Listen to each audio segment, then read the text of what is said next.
Everybody, and welcome back to another video. Today I'm going to show you how you can get a custom crosshair for Fortnite on PC. So let's get started. So the first thing you need to do is to download something called the custom crosshair from Microsoft Store. So you're going to click on Microsoft Store on the bottom over here. You're going to search on for it. Okay, once you have it open, you're going to search for something called custom. Okay, custom cross. Here, once you have the once you see it over here, you're going to go over there and you're going to download it. I have it already downloaded. Okay.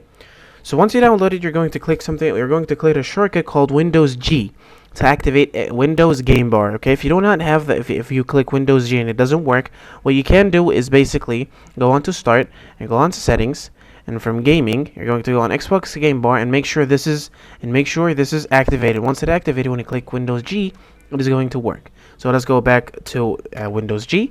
Once you're in here, you're going to click on the widget menu and you're going to find custom crosshair over here. You can't access it always like every time you want to access it, you're going to click on the widget menu and custom crosshair, or for an easier purpose, you can click on this star and favorite. It's going to appear over here always. Once it appears over here, you're going to click on it and it's going to activate. Center screen is going to center right in the center of your screen. And then you're going to select an image. Okay, there's a link I'm going to give you that will have all of these crosshairs. Okay, you can get these from the link I'm going to leave it for you. I found it on the internet.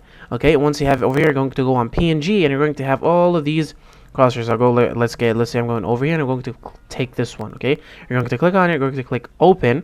Once you have it over here, you're going to click Windows G again, and there we go. It's over here. Now you're going to click on pin. And once you have it pinned, once you have it pinned, now if you go out of Windows G, there we go, it works. It's over here. Now let's say if it's not in the center of the screen, you can actually change it and but change its place. Like let's say if I want to put it over here, once you put it, it's now over here. And yeah, you can change its place if it's not centered. Okay. And once you have it, once you have this, now it's going to work in any game, any full screen game you have, and it's always going to work. And yeah, that was it for now, guys. Thank you so much for watching. Don't forget to like and subscribe. And yeah, I'll see you later.